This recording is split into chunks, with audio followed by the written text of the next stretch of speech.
하나님의 말씀 보겠습니다. 다니엘서 강해로 가서요. 다니엘 4장 18절부터 27절까지의 말씀을 제가 봉독을 하겠습니다. 구약성경 1238페이지에 있습니다. 다니엘 4장 18절부터 봉독하겠습니다.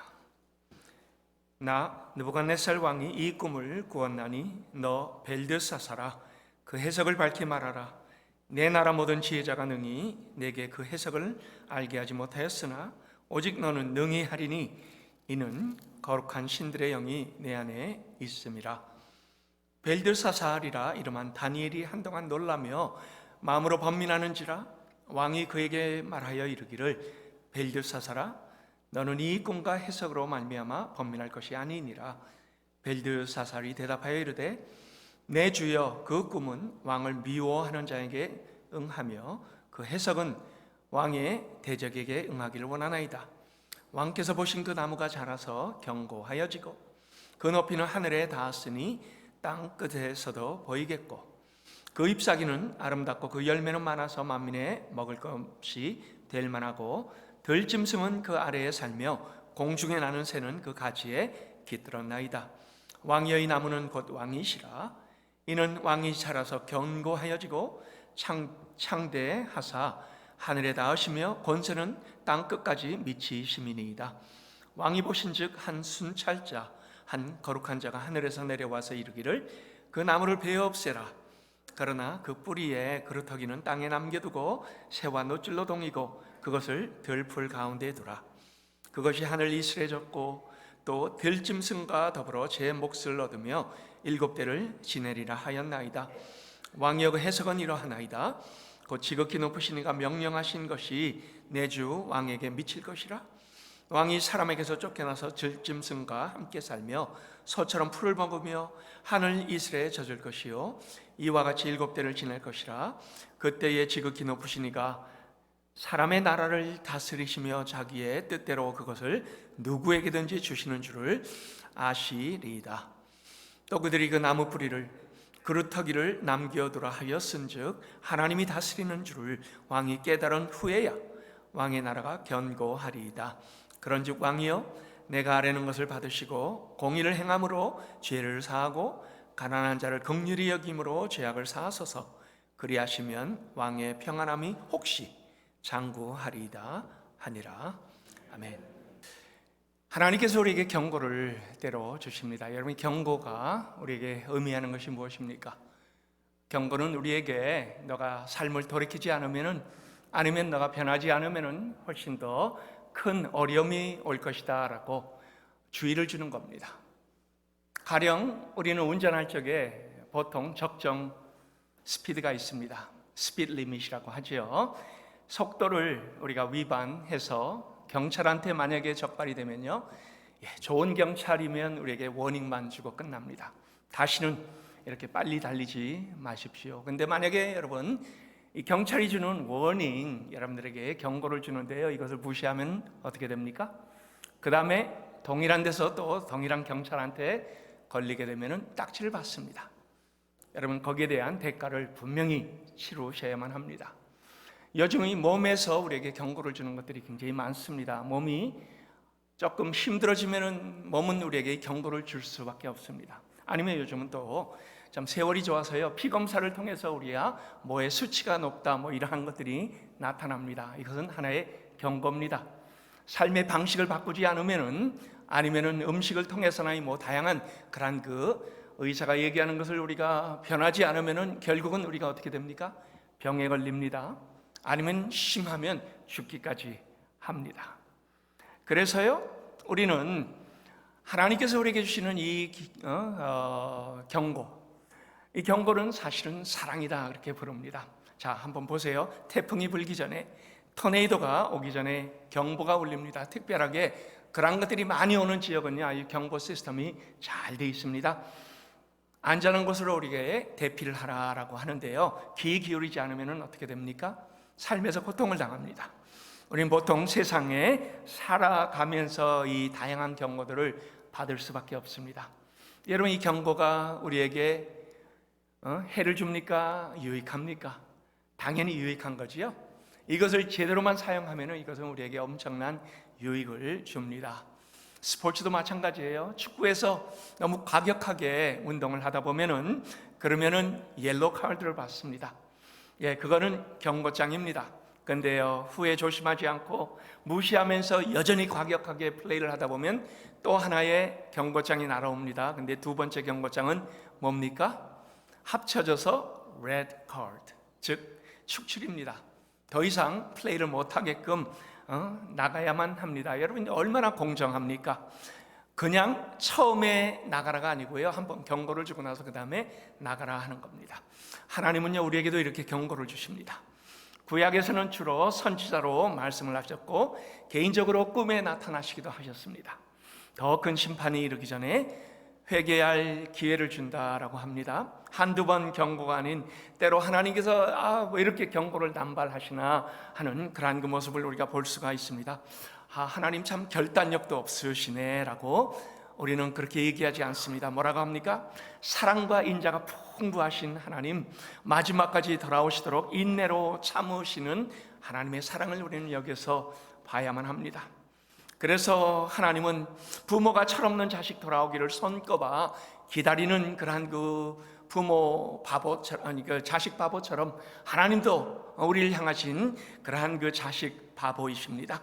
사랑하는 그 자녀들이 돌아오기를 간절히 바라시면서 약속했던 심판도, 불순종한 이스라엘에게 가해질 파멸도 하나님은 자꾸 연기를 하십니다.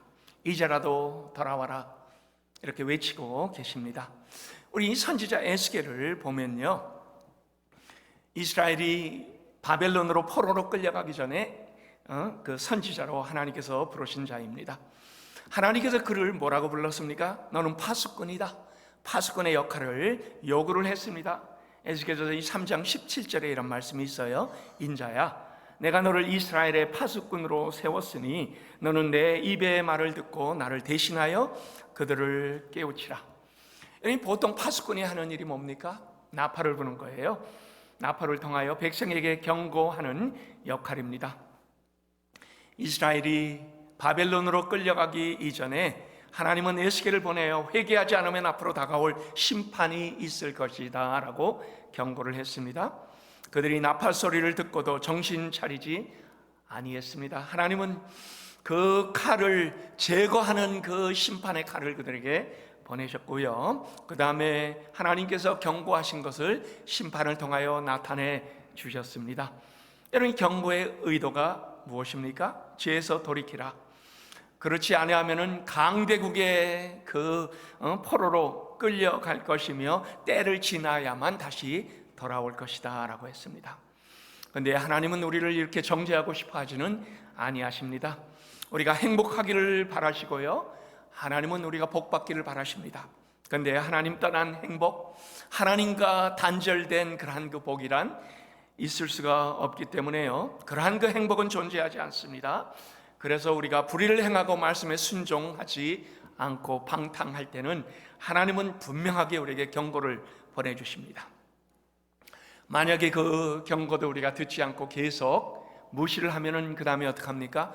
우리에게는 고난이 다가옵니다.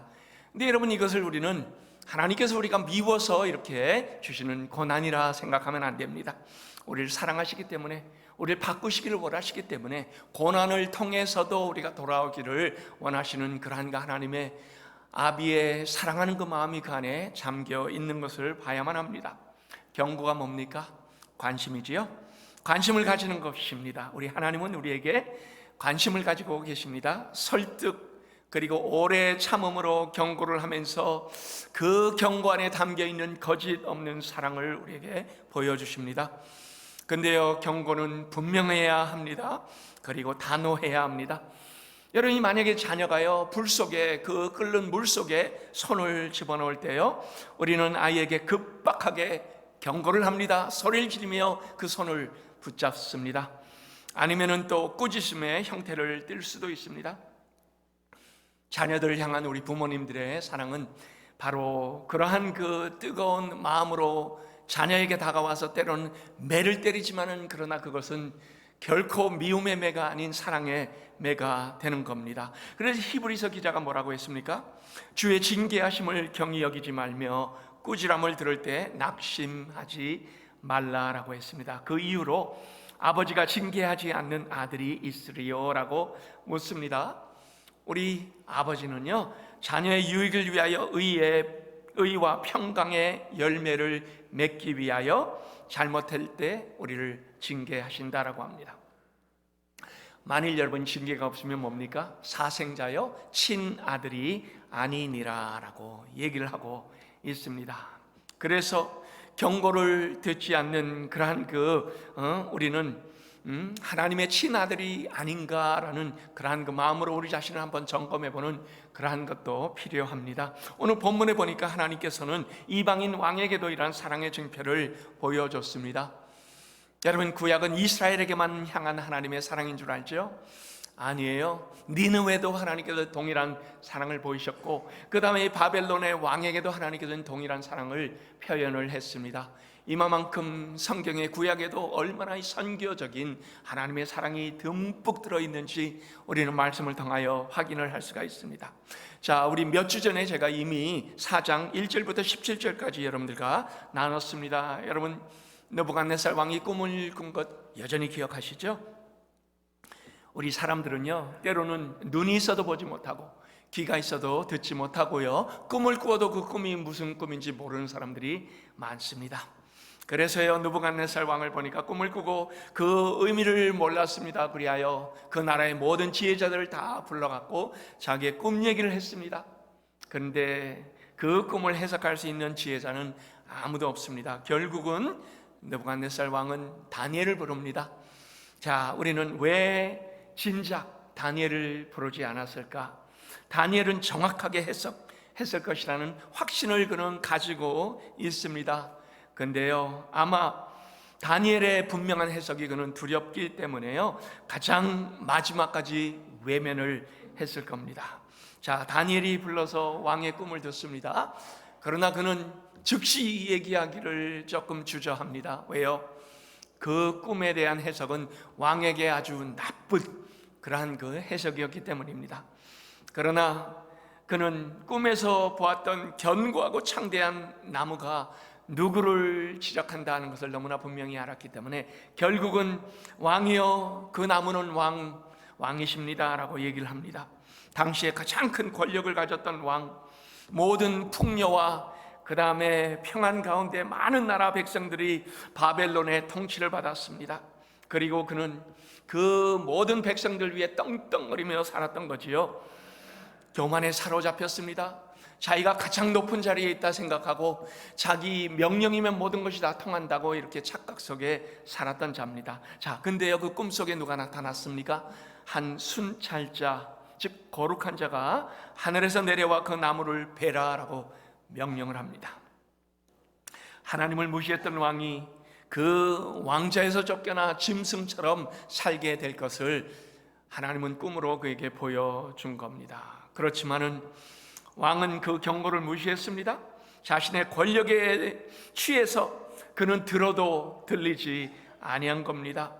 그리고 궁극적으로 그는 왕위에서 쫓겨나게 됩니다. 짐승처럼 살아가게 됩니다. 우리 다음번에 제가 와서 여러분들과 이 부분을 같이 나누겠습니다만, 그러나 여러분, 이 꿈은 결론적으로 우리가 얘기하면요, 왕에게 아주 좋은 꿈이었습니다.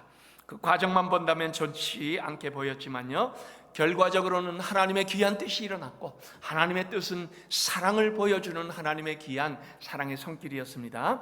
그리하여 왕은 고난 이후에 다시 자기의 자리로 돌아옵니다. 더 나은 통치자가 되었습니다. 그리고 하나님을 두려워하는 그러한 그 왕으로 변화가 되었습니다. 하나님은 이 말씀을 그러나 느부갓네살 왕에게만 주는 것이 아닙니다. 하나님의 말씀은 2600년을 뛰어넘어서 오늘 우리에게도 주시는 경고의 말씀입니다. 그래서 우리는 말씀을 통하여 두 가지의 하나님 허락하시는 교훈을 받기를 원합니다. 첫 번째, 하나님 느부갓네살 왕을 통하여 보여주는 것이 뭡니까? 내 중심의 사람인 것을 하나님은 다시 한번 그에게 확인시켜 줍니다. 오늘 본문은 우리 자신에게 또 거울처럼 이 말씀이 우리를 비춰볼 수 있는 그런 그 말씀이 된 겁니다. 느부갓네살 왕의 모습에서 우리가 확인하는 것은 무엇입니까? 우리 안에 있는 느부갓네살 왕과 흡사한 그러한 그 많은 교만이 우리를 엄청나게 크게 만들어내는 그러한 그 모습으로, 그러나 하나님은 그러한 그 교만을 원치 아니한다라는 말씀입니다. 우리는 경고를 받고 돌아서야 할 것이 무엇인지 들어야 합니다. 여러분의 삶에서요, 약점이 무엇입니까? 많은 사람들은요, 이러한 약점을 생각할 때, 나는 가정 환경이 좋지 않아서 이 공부를 제대로 못했어, 아니면은 나는 부모님이 그렇게 잘생기지 못해서 내 얼굴이 그렇게 조화롭지 못해, 뭐 이러한 분도 있어요. 키가 작은 것, 힘이 약한 것, 뭐 다양한 그러한 그 얘기를 합니다. 근데요, 여러분, 이러한 것들을 성경에서 약점이라고 얘기하지 않습니다. 가정 배경과 내 몸매는요, 내 선택권 밖에 있는 겁니다. 그래서요, 하나님께서 우리에게 얘기하시는 필수적인 약점이란 목적과 사명이 퇴색된 삶입니다. 왜 살아가는지 모르고, 왜 내가 이 땅에 태어났는지 모르고, 내가 무엇을 향하여 달려가는지 모르는 사람, 그리고 오늘 여기서 보니까 왜 내가 왕으로 세워졌는지 모르는 느부갓네살 왕이 그 안에 포함이 되어 있습니다. 그는 자신의 존재 목적을 망각을 했습니다. 우리 몇 주 전에 제가 여러분들과 나눈 그 다니엘서 4장 1절부터 17절에 보면 주어로 쓰인 것이 느부갓네살 왕입니다. 그가 나를 주장하는 그러한 언어로 아주 꽉 차 있습니다. 제가 다시 한번 여러분들께 기억을 되살려주면요, 내가, 내게, 나로부터, 내 중심으로, 이러한 말로 그는 자기 자신을 표현하고, 그 다음에 처음부터 계속 이어지는 말이 자신이 최고입니다. 자신이 모든 그 세상의 중심이 됩니다. 세상의 모든 것이 내가 존재하기 때문에 이루어지는 것이라고 착각하며 살아가는 사람들이 있습니다. 내 중심으로 모든 것이 돌아간다라고 생각하는 사람도 있습니다. 그래서 이렇게 교만한 사람이 사용하는 언어 습관이 뭡니까? 나예요. 내가 모든 것이 중앙에 있어야 됩니다. 사람들과 이 대화를 해도 이러한 모습이 나타납니다. 여러분, 교만한 사람과 대화를 하면요, 자기 자신이 주도적으로 그 모든 대화를 이끌고 가야만 합니다. 내 얘기가 중요해요. 모든 대화 속에 내 경험, 내가 아는 것, 내가 가본 곳, 내가 먹어본 것, 그리고 내가 꼭 끼어야만 합니다. 그리고 내 의견이 제일 중요하다라고 착각을 합니다. 자기를 드러내서 인정을 받으려고 하는 사람이 얼마나 많은지 모릅니다.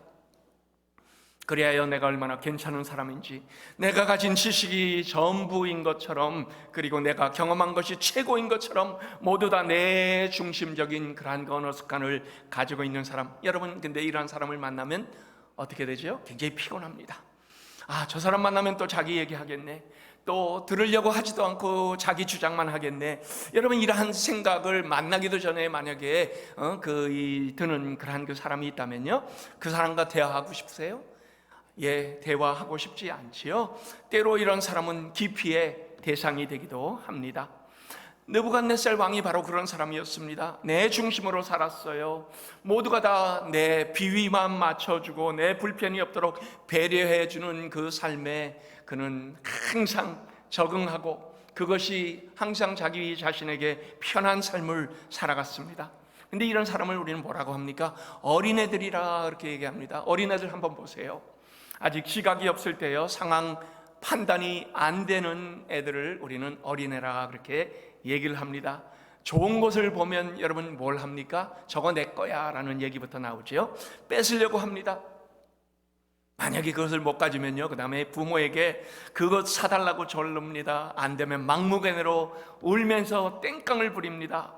근데요, 어린애기 때문에, 아직 미숙하기 때문에 우리는 눈 감아줍니다. 근데 만약에 어른이 그러한 그 행동을 하게 되면요, 우리가 뭐라고 부릅니까? 미숙아라 그렇게 부르죠. 철이 덜 들었다라고 부릅니다. 아니면 잘못 자란 사람이다, 아니면은 그가 제대로 된 인격이지요, 그냥 인격을 갖추지 못한 사람이다 그렇게 얘기를 합니다. 즉 한마디로 얘기해서 교만하다라고 합니다. 여러분, 그리고 이러한 사람은요, 우리는 어린아이와 동급으로 취급을 합니다. 자기중심적인 사람은요, 사람들로부터 인정을 받지 못하면 불편하고 짜증내고 감사하지 못합니다. 보통 그런 사람들이 추구하는 것이 무엇입니까?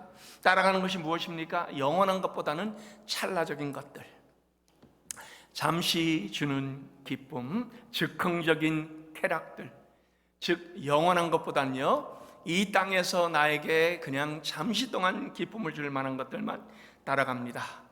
그러다가 자신에게 없는 것 때문에 아쉬워합니다. 채워지지 아니하는 그러한 그 욕구 때문에 불만족합니다. 이러한 사람의 삶의 주어가 뭡니까? 나예요. 근데 하나님은요, 이러한 사람들에게 다가와서 삶의 주어를 내가 아닌 하나님으로 바꾸도록 만들어줍니다. 내 중심적인 인생에서 하나님 중심적인 인생으로 바꾸어지면요, 여러분, 그것은 우리에게 엄청나게 큰 시각으로 우리의 삶의 모든 관점을, 방향을 다 바꿔줍니다. 하나님께서 느부갓네살 왕에게 그러한 것을 주시기 위하여 꿈으로 나타나셔서 경고를 하셨습니다. 큰 나무의 비유, 그걸 통하여 뭐라고 합니까? 너가 바로 그 나무야 라고 얘기하신 겁니다.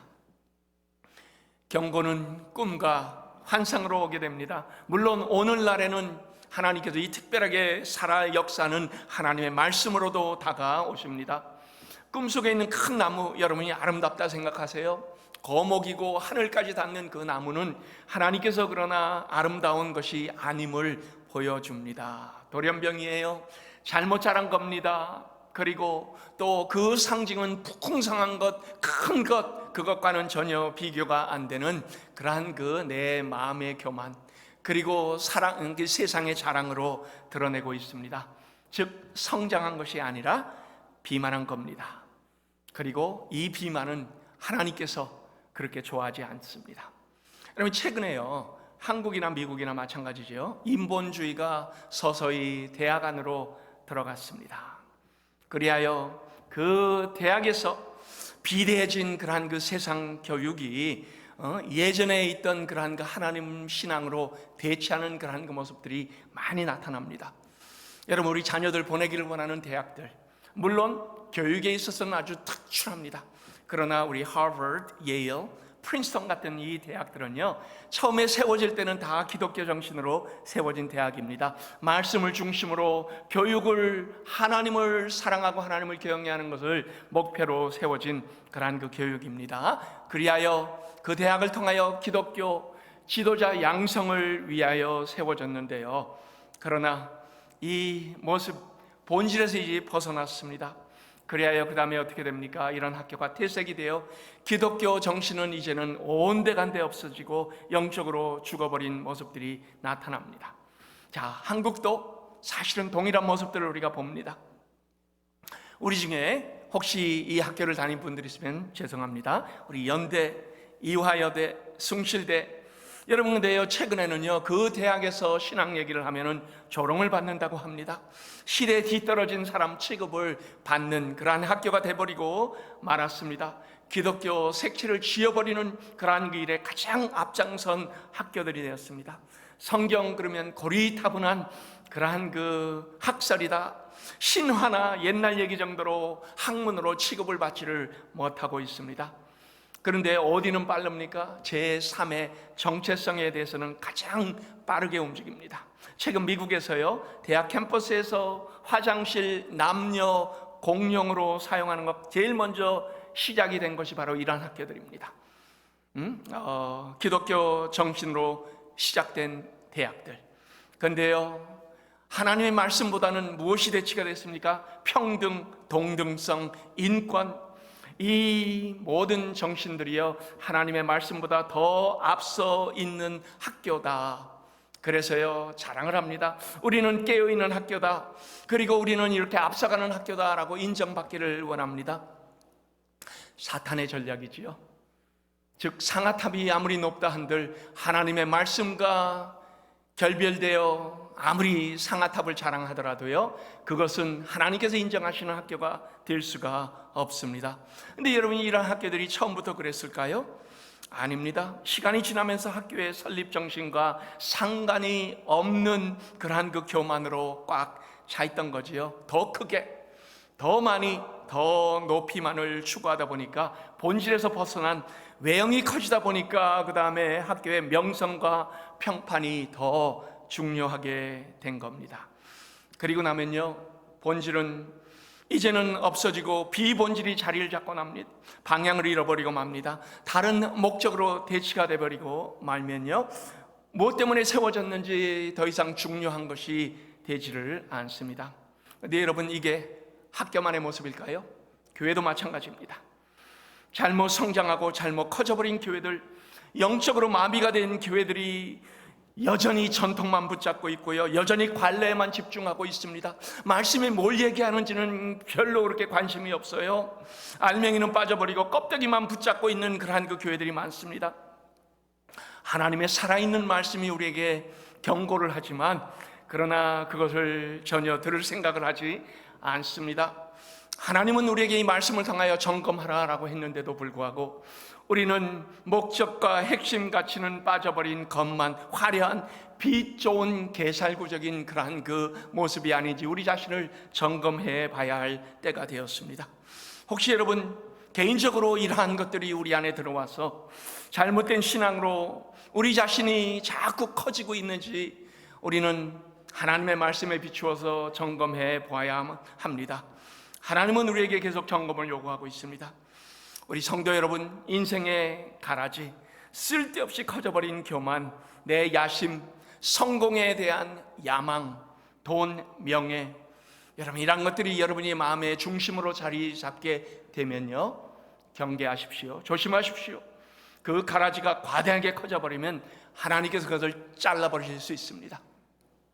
하나님은 그리하여 우리에게 점검하고 망치기 전에 돌아서라라고 요구를 하고 있습니다. 여러분, 농사할 때 우리가 가지치기를 많이 하지요. 우리 농사하신 분들 아니면은 여기에서 이 과수원에 가신 분들은 아마 잘 아실 겁니다. 가지를 그냥 두면 나무가 풍성해 보입니다. 커 보여요. 그러나 실속이 없습니다. 가지마다 열매가 맺히지요.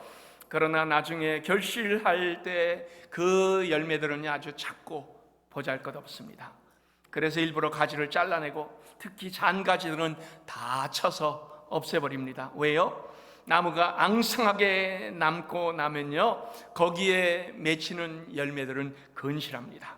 거리가 아주 좋아집니다. 이처럼 쓸데없는 곳에 양분이 가지 않도록, 그리고 열매 모든 양분이 집중될 수 있도록 가지치기를 하는 겁니다. 만약에 우리에게도 우리가 이 본질에 충실하지 않고 우리가 다른 데 정신을 팔리면요, 하나님께서 우리에게 이 본질을 잘라내라라고 요구를 하고 있습니다. 영성훈련으로 유명한 아스웰 챔버스 목사님께서 이런 말씀을 했습니다.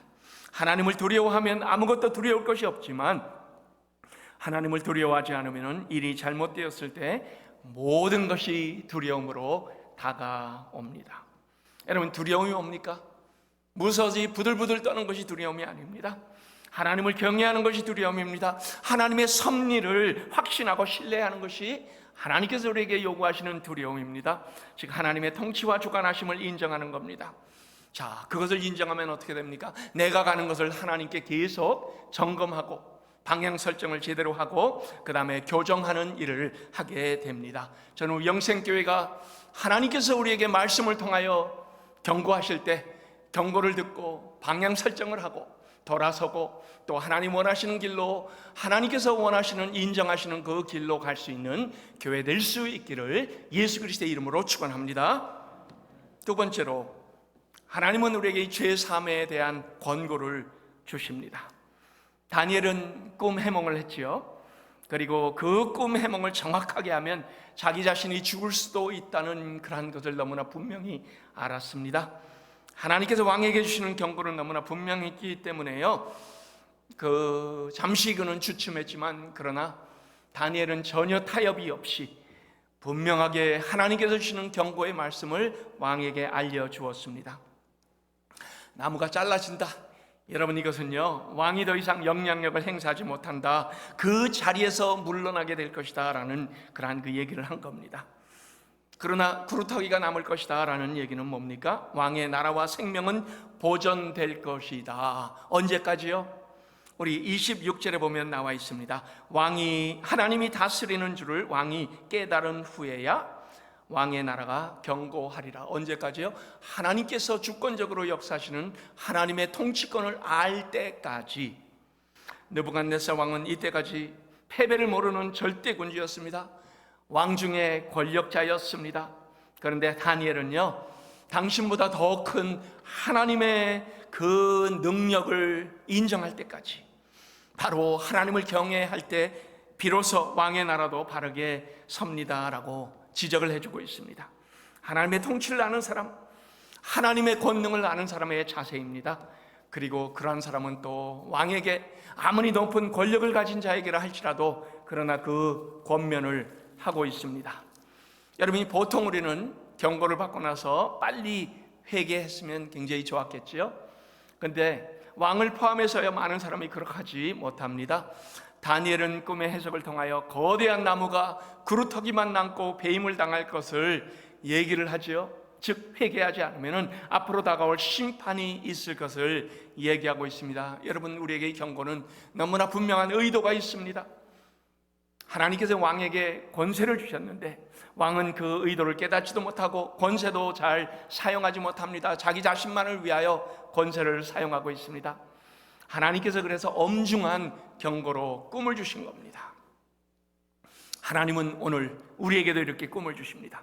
죄의 문제, 여러분이 적당히 지적을 하면요, 우리에게는 당장의 문제가 없겠지만요, 경고를 받는 사람은요, 나중에 바로 서지 못하는 결과가 나타납니다. 하나님은 그래서 강단을 통해서도 오늘 여러분들에게 이 경고를 하고 있습니다. 여러분 개인적으로 하나님의 말씀을 읽을 때도 때로 여러분에게 하나님께서 주신 경고도 있습니다. 회개를 촉구하는 겁니다.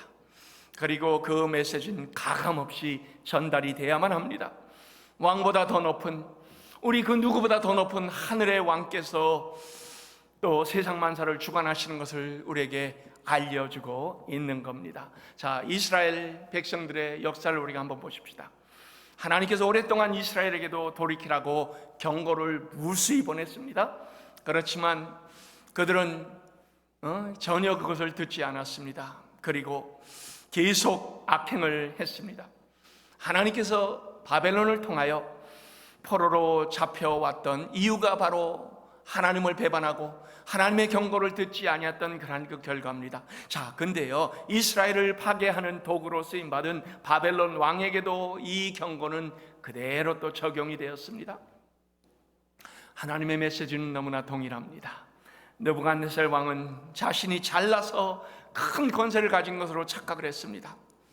그리고 다니엘이 그에게 이 경고에 대한 메시지를 전달해 줬건만 그는 눈 하나 깜짝하지 않았습니다. 하나님을 통해 들은 그 공의와 긍휼을 베풀라는 요구, 백성을 잘 다스리라는 요구였습니다. 우리 27절을 보세요. 그런즉 왕이여, 내가 아뢰는 것을 받으시고 공의를 행함으로 죄를 사하고 가난한 자를 긍휼히 여김으로 죄악을 사하소서. 그리하시면 왕의 평안함이 혹시 장구하리이다. 왕으로요, 하나님께서는 공의를 행하고 가난한 자를 긍휼히 여기며 하나님의 다스림을 배우고 시행하라라는 그러한 그 요구를 하고 있습니다. 여러분, 근데 이러한 것이 쉽지는 않습니다. 그렇지만 하나님은 왕으로서 그를 세웠을 때는 백성들을 다스리는 그러한 그 왕이 되기를 바란 겁니다. 근데 보니까요, 왕은 그럴 마음조차 없었습니다. 자신만을 높였습니다. 자신을 위하여 금신상을 만들어냈지요. 그리고 모든 이에게 그것을 절하라고 했습니다. 칙령을 내리고 법을 자기의 입맛대로 좌지우지했던 겁니다. 하나님은 다니엘을 통하여 대언자 역할로 그에게 경고를 했습니다. 여러분, 근데 우리에게도 동일하게 이 경고는 내려옵니다. 하나님의 속성은요, 그냥 심판하지 않습니다. 기회를 주십니다. 돌이키기를 간절히 바랍니다. 그리고 돌이킬 때 하나님은, 그래서 여기에 나타나는 단어가 혹시라는 단어입니다. 27절을 보세요. 혹시 장구하리이다 라는 구절이 나옵니다. 앞으로 일어날 일을 확정하여 말하지 않고 혹시라는 말을 다니엘은 강조를 했습니다.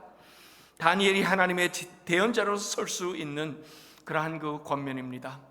그것이 바로 혹시입니다. 죄 용서를 다니엘이 줄 수가 없습니다.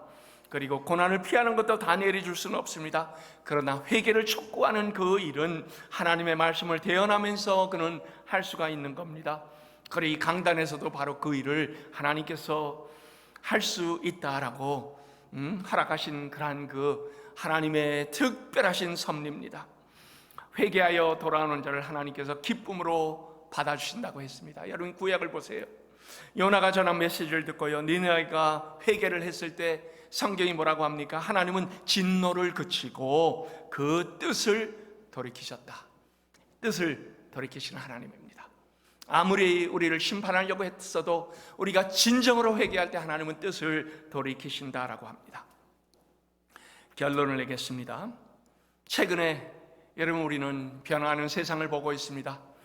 크리스천 투데이는요, 오랫동안 기독교인들에게 귀한 영향을 준 그러한 그 매달 나오는 기독교 잡지입니다. 편집자가 최근에 미국 상황에 대하여 이렇게 진단을 했습니다.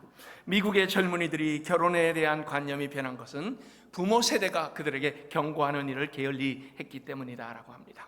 부모 세대는요, 가정을 이루고 그 다음에 행복한 가정, 안정된 결혼의 혜택을 다 누려왔음에도 불구하고요, 자녀들의 진보적인 생각에 끼어들려고 하지 않은 것, 여러분 이것은 잘못된 책임감 없는 일이라고 지적을 하고 있습니다.